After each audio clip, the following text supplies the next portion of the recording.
Straight there. Second. There we go. All right, we're live. Right, ladies and gentlemen, I'd like to call this school board workshop to order. We're going to start off with the pledge and a moment of silence. Mr. Wu, will you lead us to the pledge?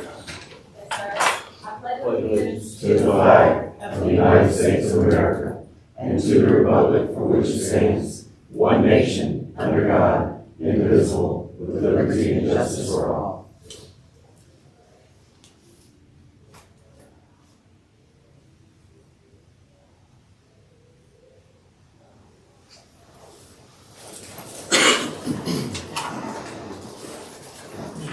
All right, just for the public's knowledge and our board members and staff, this is not a consent agenda. This is a workshop where we are receiving information. This is something we do every year. But on every agenda item is information. Today, we'll start at 9, the district vision, our superintendent, 9:45, will be special education roles and responsibilities for school board members, federal level, IDEA, and adequately funding for special operations. Argo, 10:15, training and practices of the budget process, Dugan Mr. Musso. At 11:15, we'll have a presentation on ad valorem taxes by Ms. Mandy Mitchell, and we will adjourn it at noon. So I'll go ahead and turn it over to Superintendent Suchet, and we'll get started. Thank you, Mr. Lodge, board members. Very first thing that I want to kind of talk to you guys about is, first is, I completely understand that, the things that we've gone through over this past year and what we're facing in the future. But, the one thing that I really want to kind of stress to each and every one of you is that I go back to the core of why this team is assembled and the team that we have, regardless if it's budget or whatever, we have to go back to what is happening in the classroom with kids. And part of over this past year, as the superintendent in that first year, there were two things that I really wanted to make sure that we accomplished. One was to get the right people in the schools. And I can't stress to you the importance of what that means, and you guys all know that. If you have the right principle, things just flow from that point. That took place. I think that we have the right people in different places. We do have some things that we have to take care of, and we are moving into that. The second thing was to really make sure that when we start talking about what's going on in the classroom, is take care of teachers and take care of administrators as far as how we get the right people in those places. Part of last year, and the entire year, we worked on an accountability system that was reflective of the stakeholders within Lafayette Parish. Before we do that, I want you to know that the only way that I'm able to do this job is because these people who are actually report directly to me. These individuals report directly to me, and I can tell you, they are essential, and they are no doubt a representation of why we are where we are and the day-to-day that happens every day. You guys know them. You're probably going to hear more about what they do, but I'm going to just tell you that these four people, especially with communication, especially with somebody being my right hand and Dr. Robley, having Christy to take care of you, to take care of me, to take care of everyone else, and having someone that's going to oversee a budget that's at sometimes $800 million. These four people are essential. As you can see, when we talk about Dr. Robley, if you look at all of these different individuals, all of these people report to Dr. Robley. And again, everyone probably asks, why do we have an associate superintendent? Why did Superintendent Trosclair put an associate superintendent? It's because she wanted to make sure that there was someone that was going to be a partner right next to them. And there's going to be a partner that's going to really make sure that they can think through these different processes. But listen, when it's all said and done, if I am not there, Mark Robley is the superintendent. And that, to me, is one thing that I want you to know that I weigh heavily on him. But when it comes down to all of the people that are running this school district, is these different individuals. As you can see, I can't say enough about Ms. Gardner. And you guys know what she has actually provided as far as insight. First of all, if anything I can tell you about Ms. Gardner is that she knows more about Lafayette Parish than anybody I know. My point is, she knows the history, she knows about what's going on. She can give you insight of how did this actually begin in Lafayette Parish. And listen, all of these different individuals, you can see there's some familiar faces to you guys. You know, from Nick, from, Dr. Moore in child welfare and attendance. I mean, all of these different things that we talk about transportation. Listen, what a job have they done as far as transportation? All of these different things. And then on the bottom half, you see Janina Fuller. And I'll just tell you, guys, a lot of people question why we actually didn't open this up or whatever. Let me tell you something. I've been keeping my eye on Janina Fuller since I got into the school district. And I'm going to tell you the work ethic that this lady puts in. And she does not want to lose. And that's what I'm all about. We're not losing. And she's going to continue to fight it. And when we talk about academics and why we want that to be the core essential thing that we're doing, it's because there are kids right now going to school in Lafayette Parish, and there are people on her team that are in those schools right now, making sure that things are happening. So I want to first of all thank both of these individuals. I want to thank Dr. Robley. I want to thank all of the individuals that are in here that appeared on these different screens, because I cannot do this work without you. And again, we have to stick together. We have to keep pushing. You're going to hear from Holly Argo today. Guys, it's mandated that state law says that you got to get training as far as SPED is concerned. Listen, I pretty much, when it comes down to SPED, always tell these individuals, Dr. Robley, whatever Holly Argo is saying, we need to move on. Because I'm going to tell you her history in working in the Houston area and dealing with SPED at that level is really, I'm going to tell you, she's going to be toe-to-toe with attorneys. She's going to have people in those MDRs. She's going to make sure that we're in the right place. So, Holly, again, thank you. Thank you for your insight. Absolutely, thank you for your knowledge. But more importantly, I will tell you, Holly wants all of our special needs kids to have the same opportunity as everyone else. So, again, I wanted to highlight that. So, we in Lafayette Parish, again, the one thing that I want to do as a superintendent is listen to our stakeholders. We have to listen to people. We have to get insight. The one thing that I've heard from several of you guys is that why are we not listening to parents? Why are we not listening to different people? And part of that is communication and transparency that we tried to establish over the years. And it was in this type of light. All of these different 7 advisories have actually been implemented last year. We have gone through a task. We have yielded a task that you guys are going to see for the first time. And we are still making sure that teacher advisory, I want y'all to listen to this. Every teacher, every school is represented in an elementary. We just had a teacher advisory, elementary. 26 schools, there were 26 people in there. My point is, every school is represented. Safety, y'all know how I feel about safety. Believe it or not, Mark Barber, all of the chiefs come and they meet with us quarterly about safety in our schools. Student advisory. Guys, we bring in high school kids. We actually moved to bring in middle school. Bus advisory. Guys, we let our bus drivers elect who is going to represent them. And we use the high schools as a starting point. So they come in and we get insight from them. And then by all means, you know that we kind of revamped this insurance panel. And we kind of make sure that it's representative of what is going out there, whether it be, hey, retirees or active employees. And I think that we have done a good job of making sure that we balance that. Superintendent advisory. Guys, we have parents on this, we have teachers, we have business people, we have small, big, and they all come in and they talked about different things. And by all means, Dr. Robley meets with our principal advisors to where we see exactly what is going on as far as the school. So all of this was established last year. And the one thing that we asked was that question. What do they want to see in their schools? What do our parents, what do the bus drivers, what do all of the different people want to see in our schools? And the result was that those core values. These 4 things. And I really want your input on this.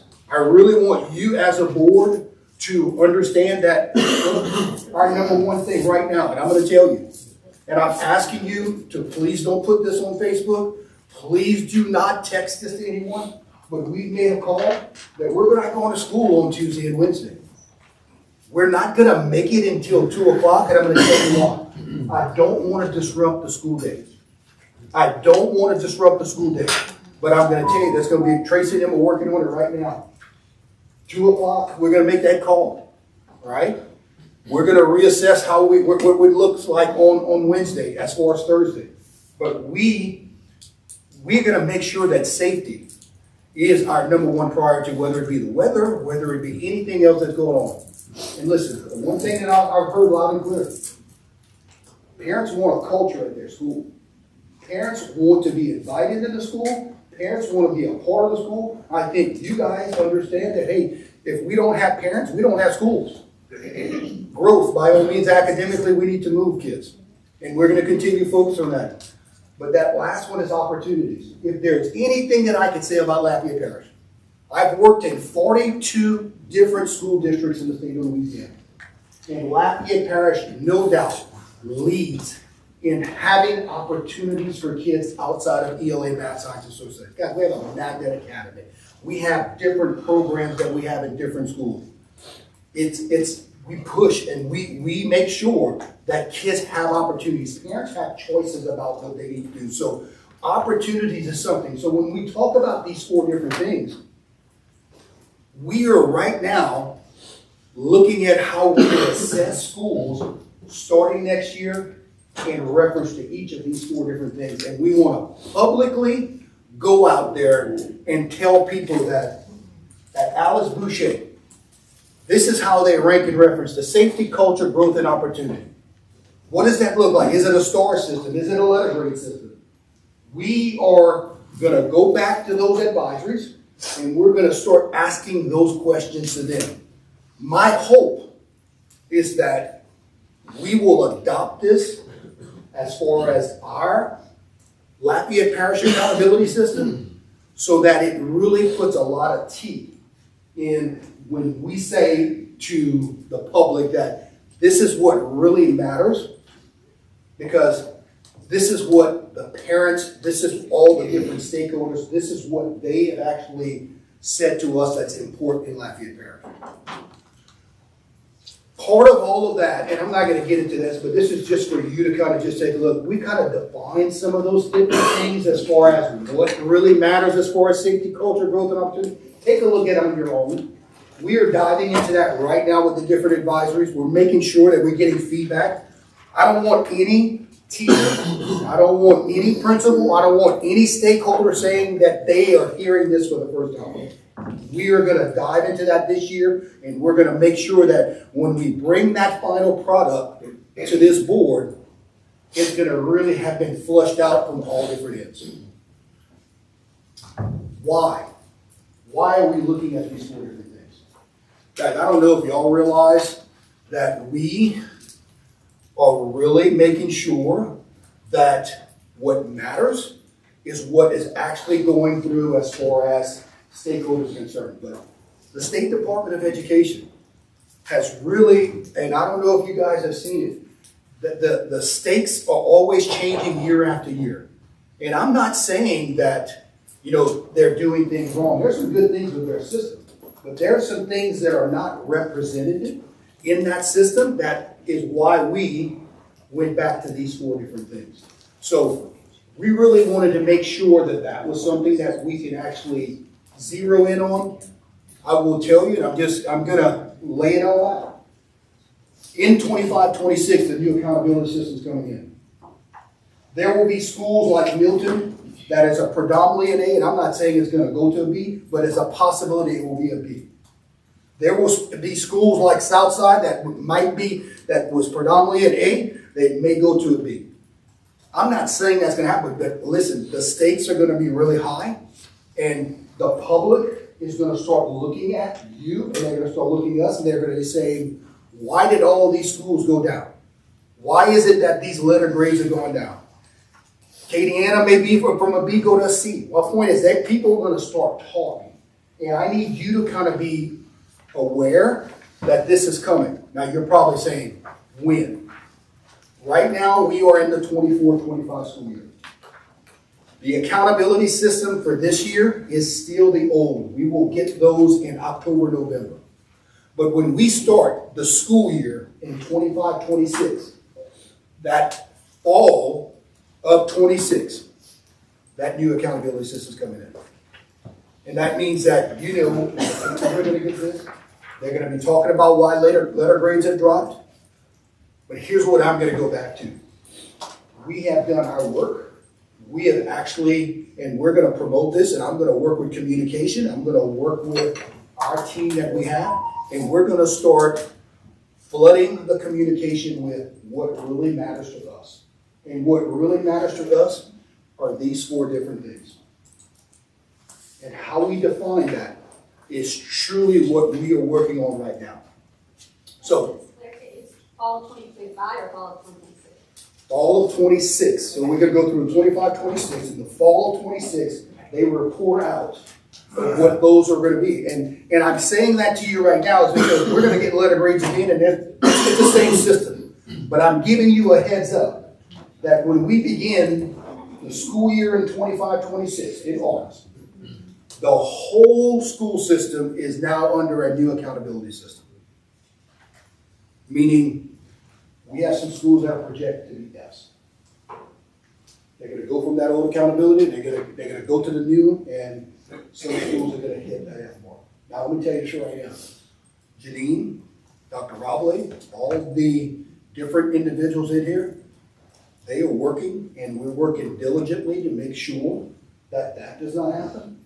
But we're going to continue to push on that we want to grow kids. We want to grow kids. Every parent, every grandparent in here, you want to make sure your kids grow. But we also need to make sure that we pay attention to the 4 different things that we have actually been told by the stakeholders that really matters to us. So, all of the different things that are in here, I'm not going to go through this, but this is how we somewhat looked at as far as growth, opportunities.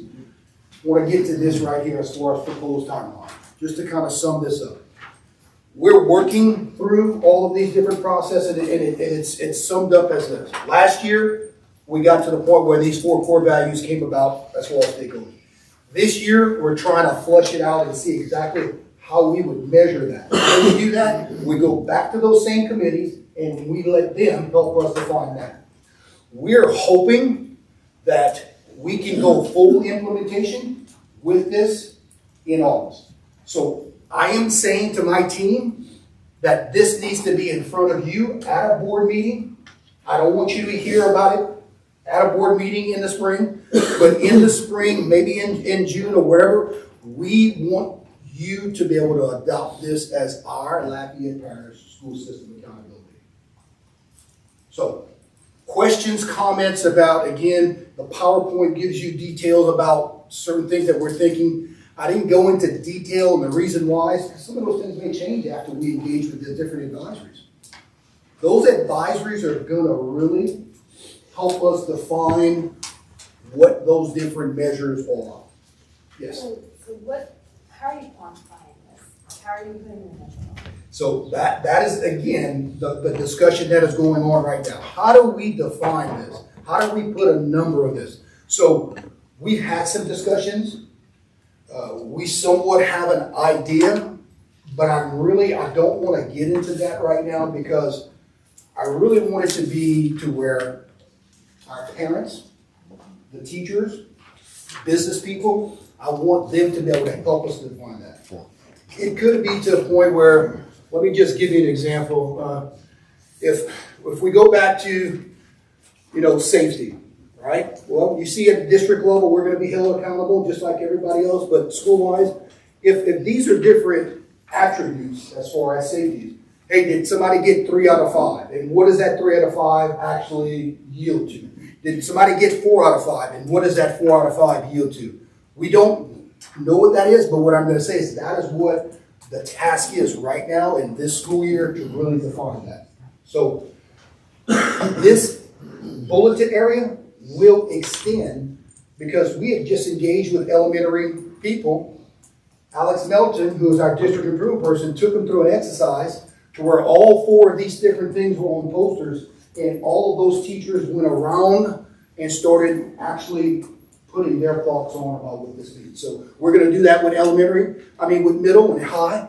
We're going to get to a point where this 4 or 5 bullets may be extended, and in how we somewhat say, hey, this is maybe, what is y'all thoughts? Do we need to keep the same type of system, say this is an A school, this is or this is a 4-star school, or this is a 3-star school? What is y'all thoughts on that? Go ahead. One question, of course, this is a school system, so academics is number one. 1A has to be safe. And the climate we live in is changing every day. I mean, do you have plans moving forward to increase or enhance or develop areas that we can make our schools, our campuses, our buildings safer? Yeah, and Mr. Lachele and the rest of you, I know you guys all know that the work that Robert Gautreaux and his team has done since they have taken over. Dr. Robley leads that work with them right now, and I don't know if y'all realize, but a lot of these different items that y'all approve on the agenda, I want you to really pay attention to the detail. Like, we are really trying to make sure that every school has a secure area for people to stay in. Like, for example, if you walk into, I want everybody to think about it, you walk into Ernest Gollet right now. They can buzz you through the door, but you have access to classrooms on both sides. If I go to Live Oak is the same thing. Right now, we are modeling something at Jay Wallace. Jay Wallace was the same thing, right? We're actually creating a system outside to kind of get people to have a holding area.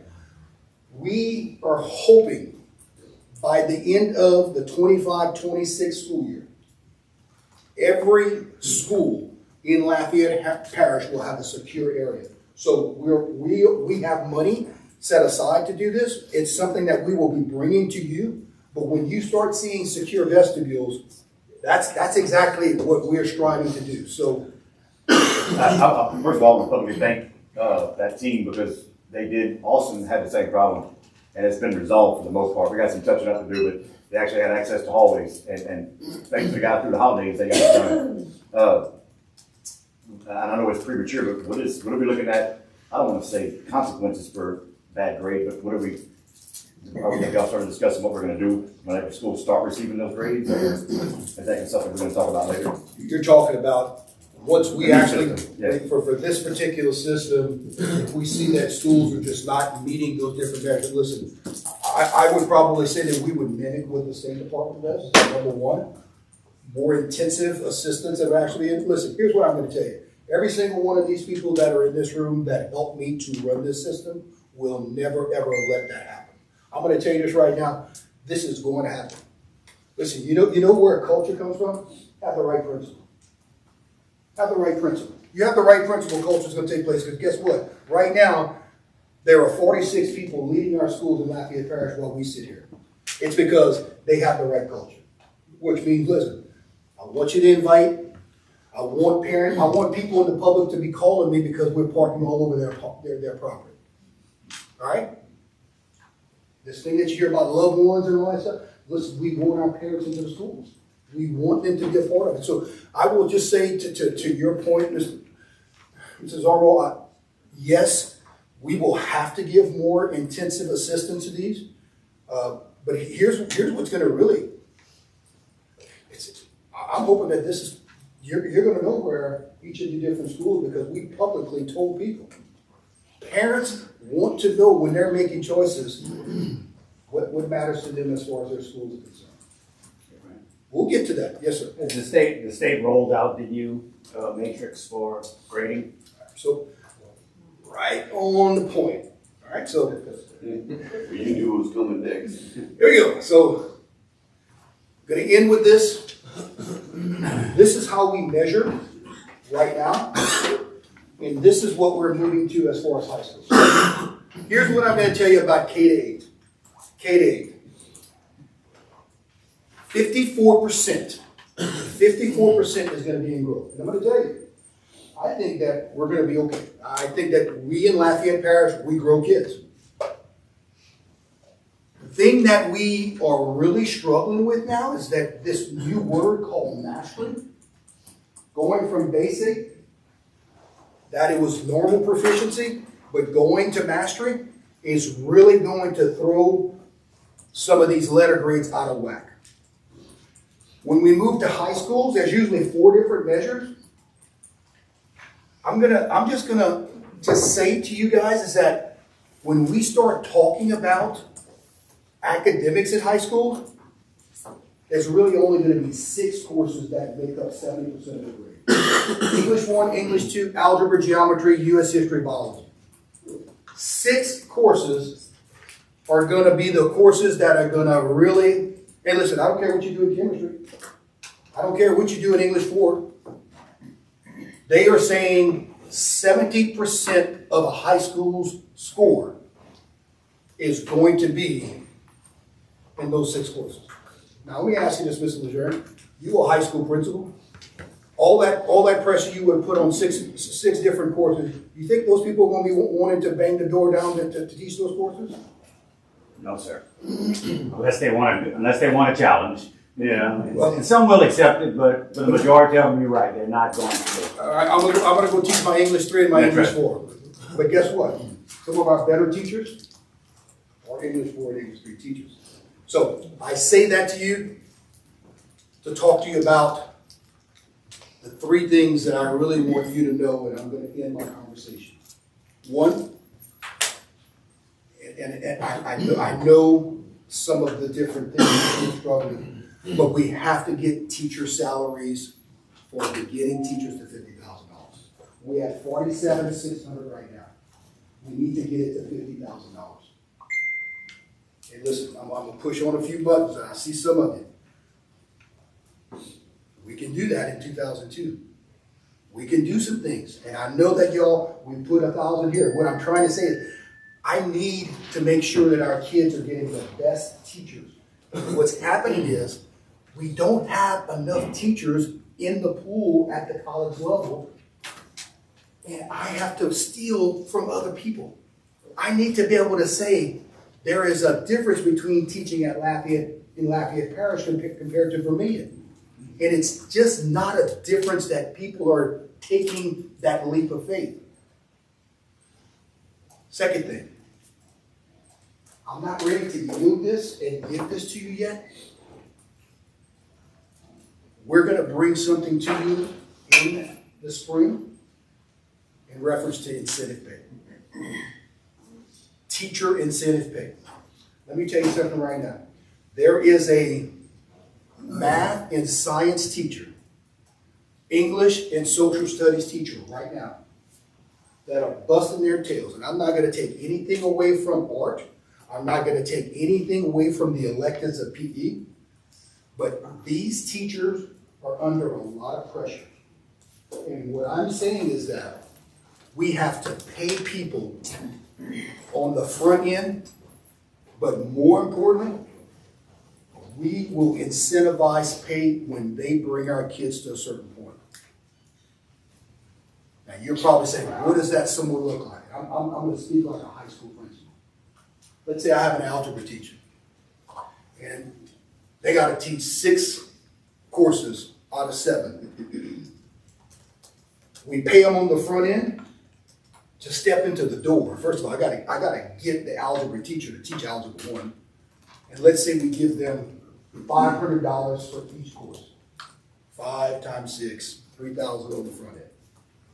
On the back end, when those results come in as far as the test is concerned, you have a VAM score of a 3 or a 4, or we say mastery and above. Again, I don't know what that definition is, but we pay them on the back end also.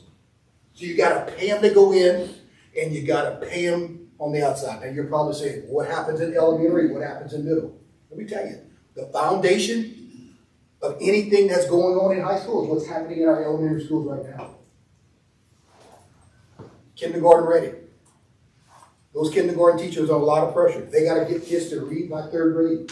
Listen, y'all saw the goal. I have a goal that I have to get kids to read at third grade in reading and in numeracy. My whole evaluation as a superintendent, 30% are on those two goals. 15 for literacy, 15 for numeracy. I don't care what I do in the other part, but those two, if I don't meet those goals, you don't have a say so, we have to ding ourselves. So what I'm gonna say is that this incentive package, and I'm telling you right now, it's coming. It's gonna look at it from kindergarten all the way to high school. Entry, but also more importantly, the results and what happens with kids when we get that in. Thoughts, comments about that? Again, that you're gonna get some pushes on it. You're gonna get some pushes on it from, hey, the PE teacher or the band teacher or whatever. What I'm saying is, we gotta take care of those academic people. And I'm not saying they're not academic. I'm just saying that we have to make sure that the English, math, science, and social studies we're taking care of. Yeah, just to your point about the incentive pay, I encourage other districts to do this, and that incentive pay is a lot. Like some teachers, it's sometimes 10 to 15K added to the paycheck. Right? Like it depends on how much funds we have, depends on what our incentives are. But I think some of these districts, and they're doing it with the existing budget, not new dollars. With parish, right? This was in an ISD in Texas. So, but yeah, so it's a high price. It's a big dollar amount, but they're doing it in their existing funds. They're not going out looking for new money. So we're gonna bring some different things to you. It's gonna kind of stab some of you right where you. But I'm gonna say it's gonna hurt a little bit. But what I'm gonna say is that we have opportunities. We have opportunities that Vermilion Parish and Iberia Parish, St. Martin do not have. Let me tell you, St. Charles Parish has incentive pay. They're leading. Yes, do they have money? Yes, they're leading. But my point is, Lafayette Parish needs to be there, and we need to be putting, remember it goes back to, guys, we took care of principals because we had to have the right people in there. But when it's all said and done, we gotta take care of teachers. We gotta take care of these teachers. And we gotta give them money for what the work that they're doing. Yes, ma'am. Okay, so I know that we put an ambitious goal that we had to expand STEM and arts programming. Is that going to take away from what we need to focus on in order to achieve the outcomes that we need on this new performance scale? I mean, is it too much for us to put that on top of what is the foundational items that we need to be focused on? Here's what I'm going to go back to. You have to be able to balance all that. Because what I'll tell you is this: is that when we start talking about culture and people choosing that school and so on and so forth. Listen, right now, STEM is the word. STEM is the word. People want. Listen, Janine and her team right now, they're working all of those initiatives that y'all said that we needed to put STEM at this school, STEM in this school. Guess what? They're working. It's happening. We're going to do it. We can do it. And I think it's important because, yeah, we have to make sure that this is happening because this is what matters to parents. This is why parents are choosing certain schools. Listen, I went to a program, I want to say it was, where was it that I met Heather and I met, they had a weekend where I think Mandy and them were giving some type of program as far as technology, and they had STEM type of activities for kids. Oh, that was our, with Lita at Brown Park. Yes. So yeah, You should have seen the parents that were flooding that facility on how interested they were. Kids were actually using robots and they were doing different things. They were working with their hands. Listen, that's what really matters. That's what parents want. So to your question is that I think we can do both. The arts and the STEM, or just focus on the STEM because that will result in like. Well, I think that again it goes back to choice. Yeah. There are certain parents that want the arts. There are certain parents that want the STEM. Listen, I shared some pictures with y'all at LJ Alamo. Let me tell you something. Those kids are being challenged and they're giving opportunities. They're dancing, they're playing piano, they're playing guitar, they're doing different. Listen, that matters. So my point is, I think it's the choice of what the parents and what they feel like, hey, they want their kid going through this pathway. So I think we can accomplish both, but I want to go back to this. This is going to be a challenge because you're going to get beat up by coaches. You're going to get beat up by band directors. You're going to get beat up by that elected teacher that's teaching IBCA. And what I'm saying is that 6 courses make up 70% of a high school score starting in 25-26. And I'm going to tell you, they're going to flock away from that if we don't flock in. Yes, ma'am. And I just want to add that parents are looking for opportunities for their children in the public school system so that they don't have to look for avenues outside of the public school system. And so they're looking for that early on so that they have an idea of, okay, what does like if their school system offer?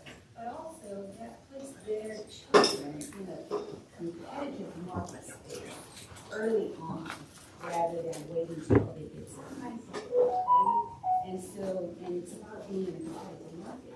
And when you get out of high school, you are in a competitive market. And even before that. So it's, I think this is a good step forward for this school system. And listen, I want you also to pat yourselves on the back. Listen, there were some tough decisions at some of these board meetings. Because when it's all said and done, y'all did some great things. Y'all put some things in schools that is going to really make a difference for kids. So we have some positive things that are happening. Yes, ma'am. I agree with Amy.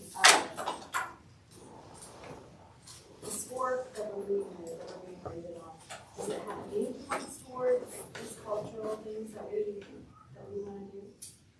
Part of what we have a problem with is that the accountability system that is coming about as far as the state in 25-26 is absent, except for the growth part.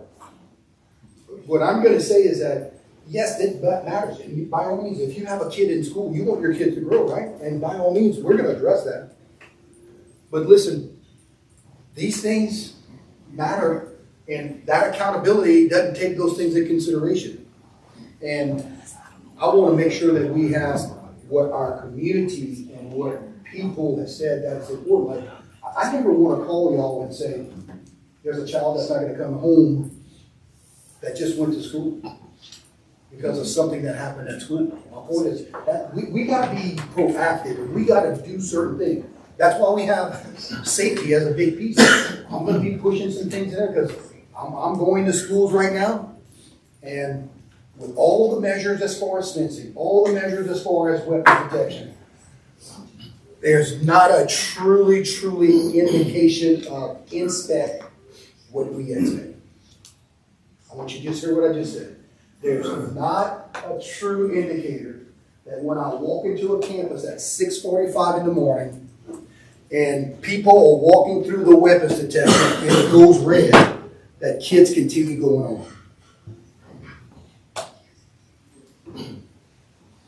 I will tell you, I have a problem, and we have to inspect what we expect. And if people know that we're inspecting, they're going to be more on top of this, because I don't want to have to call you or any of our board members if something happens at a school. And listen, it's just the way it is now.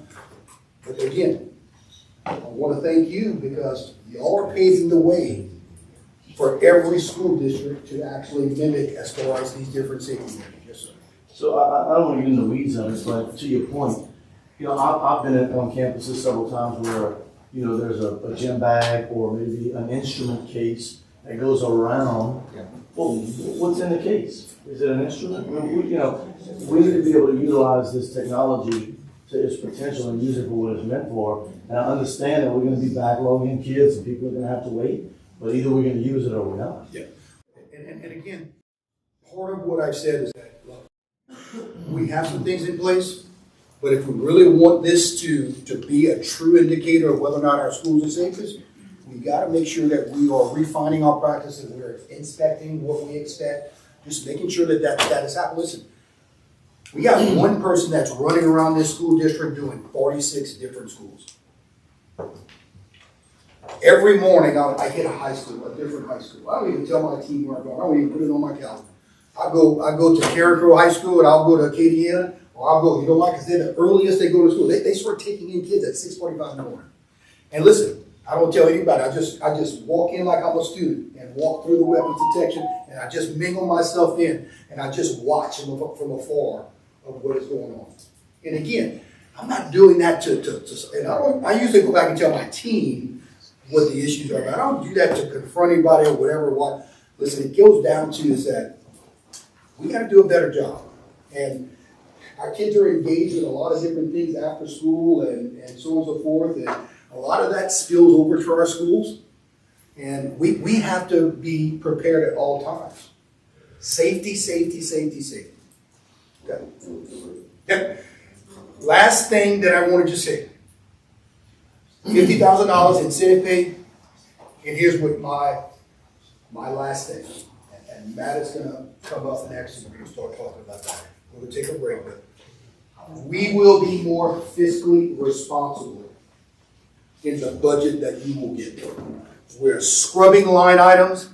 We're gonna do some things that we need to do because listen, the public has their eyes on you and they have their eyes on me. And I'm going to tell you, it's true. We got to look at everything and we got to look at ways and we can be more efficient with funds. So, board members, I hope that someone gives you an overview of where we're moving and what that district vision is as far as that, what matters to us, the team that is here, that really is here to support you and me, and I'll take whatever questions. I have one last question. With the accountability, does it change how much money the state or federal government would give us to run our schools? I texted a bunch of you. I met with some superintendents with Katie Brumley 3 days ago, and he brought in 10 superintendents, and those 10 superintendents make up half of the students in the state of Louisiana.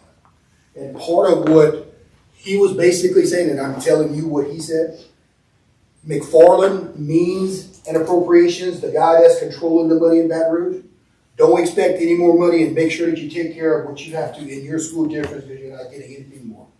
If you got money in your school district, don't act. They're not going to just start. They're going to give you one-time money if it's good, but don't guarantee. They're not going to guarantee you year after year of getting certain things.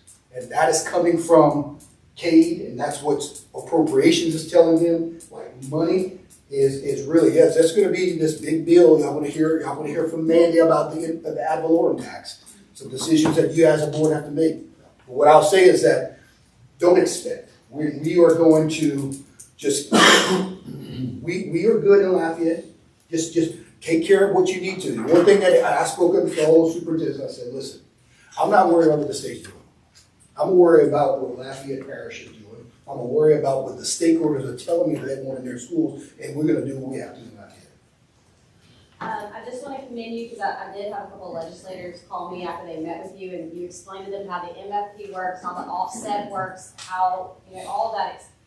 That opened their eyes. They have no clue how our schools are funded. They have no clue how the charter schools are funded. They have no idea about how some things are. That we have to follow some dedicated funds and use them for just the dedicated purposes. Charter schools do not. I mean, you educated them on so much. They were blown away. They called and just said, what can we do to help? So I think the fact that you're doing that education on the people that are making the decisions don't even know what they're voting for. So now we've educated us. Hopefully they're going to help us come to the table and figure out how to make it so that we have the resources that we absolutely need. But I just want to commend you on that because they were shocked. They had no clue. I want to commend you too, and sorry I keep asking so many questions, but I wanted everyone to know that this accountability system that you created with the team and everything, is there anyone else in the state doing this yet? In fact, let me just put it this way. I presented this to all of the Superintendents Association because everybody was looking, and then LSBA was there. I think they have to be presenting at LSBA. So since Lafayette Parish is first in doing this, they've invited Francis Tuchek to come present to all of LSBA in February, right? Or is it in the fall? It's going to be when we come in February. Yeah, in February. So everyone in the state is looking at us because, as Francis said, whatever the state wants, they want. but this is what our people do, so. All right, thank y'all so much. We're gonna take a break.